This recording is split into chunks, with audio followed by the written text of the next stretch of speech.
¿Qué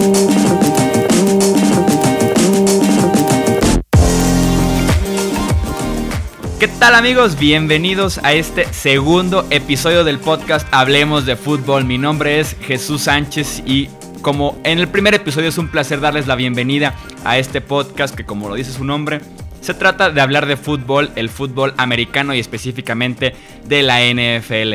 Al igual que en el primer episodio platicaremos temas de la agencia libre, específicamente de los mejores y los peores contratos que se han dado en las ya 3 semanas de agencia libre. Todavía le queda mucho tiempo a esta etapa, pero de alguna manera ya se está bajando la actividad, ya que los principales agentes libres ya encontraron un nuevo equipo o en su defecto se quedaron con el que tenían la temporada pasada.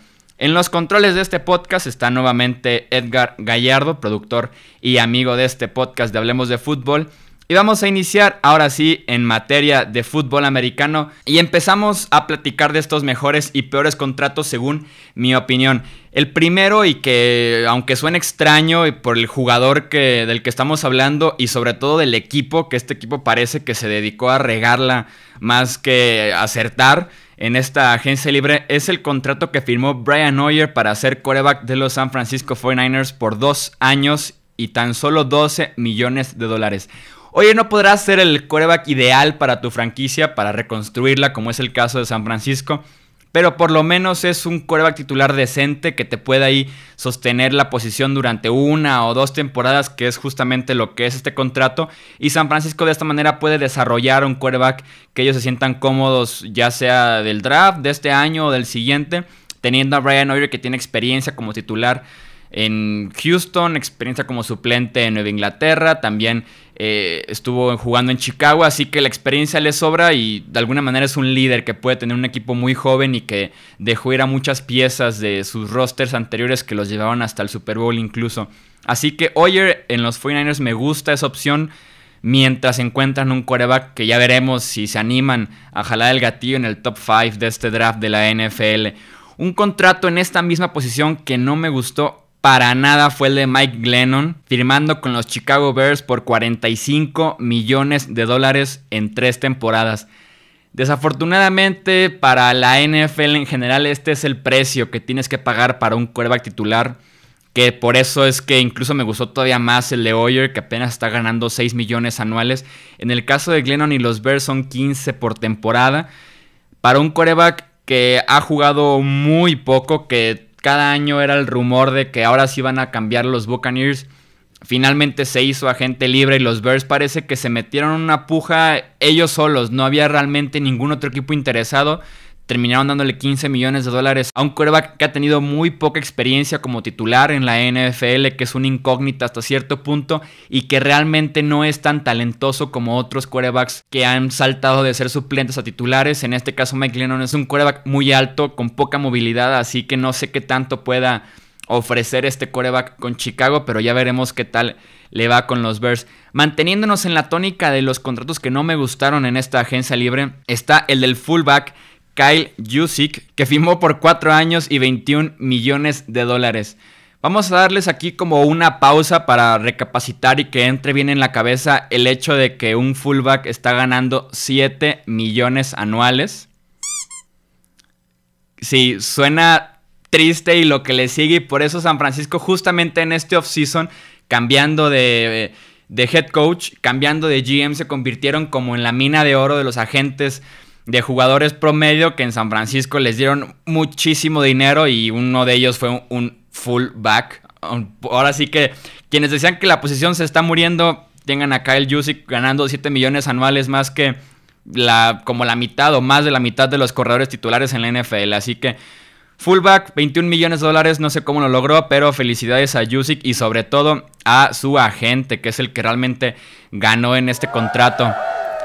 Manteniéndonos con los 49ers, otro contrato que no me gustó para nada fue el de Malcolm Smith, el linebacker, que se hizo famoso por ser el MVP del Super Bowl 48 que ganaban los Seahawks en contra de los Broncos.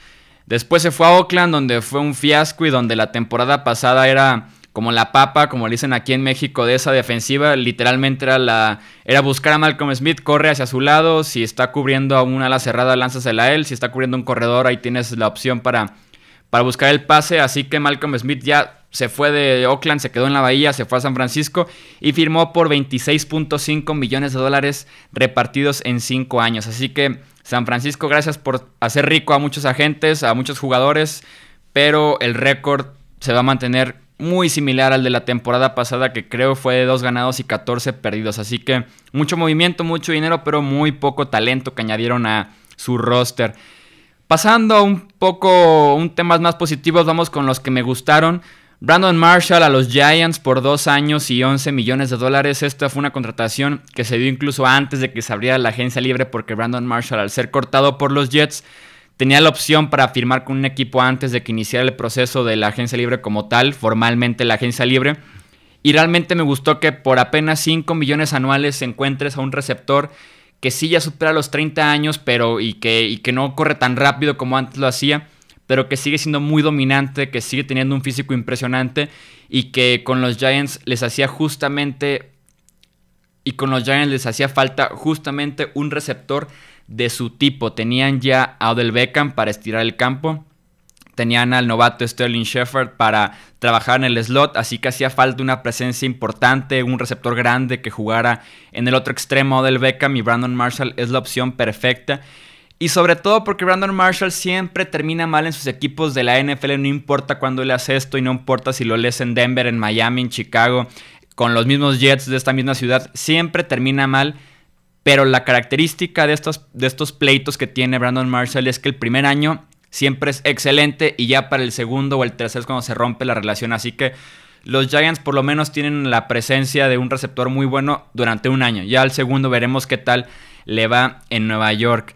Otro que me encantó fue el de James Harrison, quedándose en Pittsburgh con los Steelers por 2 temporadas más y $3.5 millones. Sí, tiene ya casi 40 años James Harrison y lleva 10 años ya brillando con los Steelers prácticamente.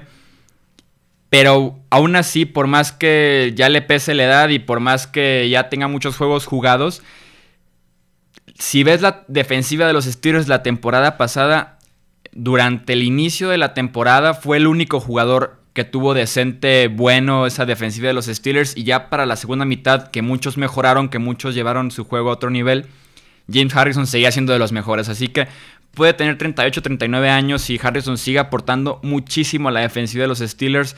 Ya no juega el inicio del partido, ya solamente se dedica a cerrar el partido desde su posición de outside linebacker, pero tenerlo a $3.5 millones por 2 años de verdad es una ganga comparado con lo que hacía Jarvis Jones, por lo que hace actualmente Bud Dupree en la misma posición que los Steelers. Ambos tienen como 20 años menos que James Harrison, pero él producía 20 veces más que lo que hacía Jarvis Jones, que ya se fue a Arizona, y Bud Dupree, que alcanzó a mejorar al final del año pasado, pero que le falta bastante para llegar al nivel que tiene James Harrison actualmente, a pesar de su edad que ya platicábamos. Siguiendo con lo positivo y con los contratos que me gustaron, con los acuerdos que para mí fueron buenos, está el de Chris Baker con los Tampa Bay Buccaneers. El episodio pasado platicamos un poquito acerca de este movimiento que hizo Tampa Bay, trayendo a Chris Baker y a Deshaun Jackson a la ofensiva, pero específicamente Chris Baker, tenerlo a solo 15 millones por 3 temporadas, 5 millones anuales, me parece un muy buen salario para un jugador que te va a rendir bastante en el centro de la línea defensiva, sobre todo una línea defensiva que ha acumulado talento importante en los últimos 2-3 años. Juntarlo con Gerald McCoy en el centro de la línea me parece una muy buena opción, y sobre todo va a ser una pesadilla esa línea defensiva en el centro específicamente para los quarterbacks rivales, ya que tanto McCoy como Baker son bastante elusivos a pesar de su peso y de su altura. Son bastante elusivos para quitarse de encima a centros y guardias y finalmente llegar al quarterback y capturarlo. Así que Chris Baker con los Buccaneers, una firma bastante buena en Tampa. Pasando nuevamente a los negativos, a los que no me gustaron para nada, está el de Dre Kirkpatrick, el esquinero de los Cincinnati Bengals, que renovó con los Bengals por 5 años y $52.5 millones. También lo platicamos brevemente en el episodio pasado, y es el hecho de que le estés dando $10 millones a Dre Kirkpatrick, que ya en 5 años que lleva en Cincinnati nunca ha podido convertirse en el número 1. Adam Jones, Pac-Man, sigue siendo ahí el esquinero principal. Aún así, Kirkpatrick va a ganar como si fuera un esquinero estelar en la NFL, lo cual no se me hace nada justo. Tardó bastante en desarrollarse, finalmente lo hizo y no es tan bueno como se esperaba, ¿no? Ha quedado de ver en Cincinnati, creo que lo va a seguir haciendo, sobre todo si se espera que rinda como un esquinero de $10 millones anuales. En esta misma categoría está la extensión que firmó Jason Pierre-Paul con los Giants, que se queda por 4 años y $62 millones. Aquí lo rescatable de alguna manera es que Jason Pierre-Paul ya ha jugado 2 temporadas completas. Después de volarse ahí un dedo y medio el 4 de julio ya del 2015. Sí, del 2015. Ya lleva 2 temporadas con los Giants y sí ha rendido mejor de lo que se esperaba con alguien que tiene una mano y media. Pero aún así ha quedado de ver bastante. En mi opinión se nota que la mano le hace falta para capturar al quarterback, para hacer tacleadas, sobre todo para cerrar el abrazo que se le da al corredor o al quarterback. Sí siento que hace falta y no lo veo como alguien que pueda ganar 15 millones al año. Se me hace de verdad impresionante que se hayan animado, sobre todo porque lo tenían en la etiqueta de jugador franquicia. Pudo haber jugado un año más con los Giants por esta etiqueta y ya en 2018 vuelves a evaluar si se debe quedar o no, si lo ves realmente bien para seguir jugando en la NFL, porque la temporada pasada tuvo solamente 7 capturas de quarterback, no fue tan efectivo, y sobre todo porque ya le estás pagando bastante dinero a alguien en su misma posición, como es Oliver Vernon, que fue el agente libre mejor pagado de la temporada pasada. Entonces no sé si sea una muy buena idea invertir tanto en 2 defensive ends que la temporada pasada creo que dejaron bastante que desear con los Giants de Nueva York. Cerrando con las contrataciones que me gustaron en esta agencia libre está la de Dontari Poe, que se fue a los Atlanta Falcons, los actuales campeones de la Nacional y del Super Bowl, si no hubieran dejado una ventaja de 25 puntos, que nunca se les olvide eso, ni los Warriors el 3-1, ni los Indians también en la Serie Mundial. Y Dontari Poe, 1 año, 8 millones, es el clásico caso de un jugador que salió al mercado, pensó que iba a recibir bastante, que esperaba ofertas como la de Brandon Williams con los Ravens, que se quedó por $50 millones y simplemente no estaba ahí el dinero. Es un caso más de jugadores que esperan bastante de la agencia libre y terminan decepcionados después de recibir ofertas bajas y de alguna manera firman contratos de una temporada para ganar más valor y ahora sí salir a la agencia libre en 2018 con más argumentos, ¿no? Para poder ganar más dinero. Y los Falcons tienen una ganga. Tener a Dontari Poe por $8 millones para mí es una ganga, sobre todo si ya tienes a un lado en esa misma posición de defensive tackle a Grady Jarrett, que es especialista en presionar al quarterback. A un lado tienes a Dontari Poe, que tiene muchísima más masa que Grady Jarrett, tanto en altura como en cuerpo. Entonces tienes el complemento perfecto, ¿no? El 1-2, uno que presiona al quarterback como Grady Jarrett y otro que detiene el juego por tierra como Dontari Poe. Así que aprovecharon los Falcons el momento que vivió Poe, que no encontró ofertas tan atractivas como quería, y 1 año es bastante buena la renta, $8 millones por Dontari Poe. Vamos ya por último con 2 más contratos que no me gustaron en esta agencia libre, que los califico como de los peores contratos que se firmaron en este periodo. El primero, y de verdad son los 2 más locos, ahora sí que por coincidencia creo que quedaron los 2 peores al final. El primero es el de Robert Woods, que se fue a los Rams de Los Ángeles por 5 años y $39 millones. No sé cómo, de verdad, Robert Woods está ganando como un receptor número 2, cuando en los Buffalo Bills sí batalló bastante con las lesiones, pero a lo mucho era el 3, a veces el 4. Entonces no sé cómo los Rams prefirieron darle este dinero a él en lugar de dárselo a Kenny Britt. Así que ahora Los Ángeles, si de por sí ya tienen una línea ofensiva terrible, si su quarterback fue el peor de toda la NFL la campaña pasada, si Todd Gurley bajó bastante su nivel, ahora su cuerpo de receptores consiste en Tavon Austin, otro receptor que también le están pagando muchísimo para lo que realmente está haciendo con los Rams. Y Robert Woods, tienes a dos receptores que son 2 número 2 o incluso un número 2 y un número 3. No tienes ya a ese receptor principal que sí lo era Kenny Britt. Y entre Tavon Austin y Robert Woods creo que el año pasado anotaron 5 touchdowns solamente. Así que son solo estadísticas, pero sí habla bastante del receptor que sabe meterse a la zona de anotación y que sabe literal anotar, y el que se le suele complicar y más bien trabaja en el campo, rutas cortas, pantallas, y eso es lo que es Tavon Austin y eso es lo que es Robert Woods. Así que veremos qué tal la ofensiva de los Rams la temporada próxima. Y por último, el contrato más loco, erróneo y todo lo que grosero y todo lo que quieran decirlo a menos que pertenezcas a la familia de Matt Kalil, es justamente el contrato que firmó este tackle ofensivo con los Carolina Panthers por 5 años y $55 millones. Matt Kalil, que en 2015 fue uno de los peores tackles ofensivos de la NFL, tackle izquierdo, venía de una muy buena temporada de novato, un buen segundo año, fue un desastre en 2015. El año pasado se perdió casi toda la temporada por una lesión en la cadera, o creo que fue una cadera y una rodilla. Algo así, se lesionó bastante Matt Kalil el año pasado y no jugó con los Vikings.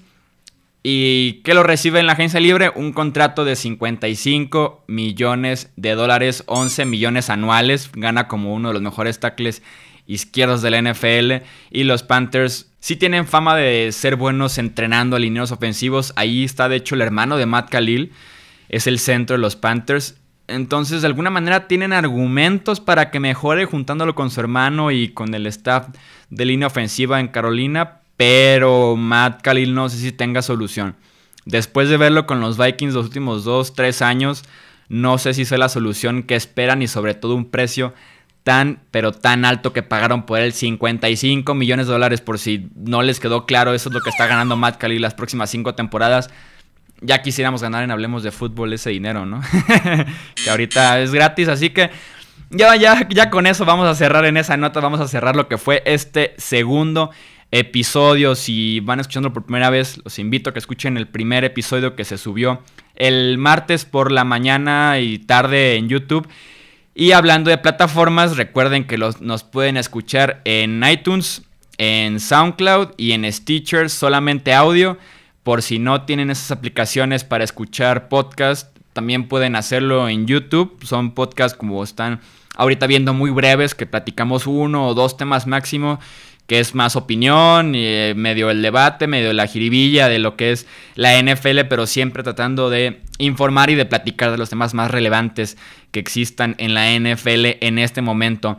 Yo soy Jesús Sánchez, gracias por escuchar este segundo episodio de Hablemos de Fútbol. Recuerden que pueden seguirme en mis redes sociales como @chuysánchez_ en Twitter y en Facebook en Jesús Sánchez Deportes. Ahí estaremos platicando de más noticias, más análisis, más opinión. En Facebook incluso es un poco más extensas las opiniones que escribo ahí. Trato de hacerlo cada día, a veces no da el tiempo, pero si no, tendremos también ya este espacio de Hablemos de Fútbol, este podcast que esperemos siga creciendo. Recuerden suscribirse en cada plataforma que ustedes prefieran para escuchar este podcast y recibir la notificación del siguiente episodio que se publicará cada martes y cada viernes de la semana. Así que nos escuchamos en el siguiente episodio. Esto fue Hablemos de Fútbol. Yo soy Jesús Sánchez. Hasta la próxima.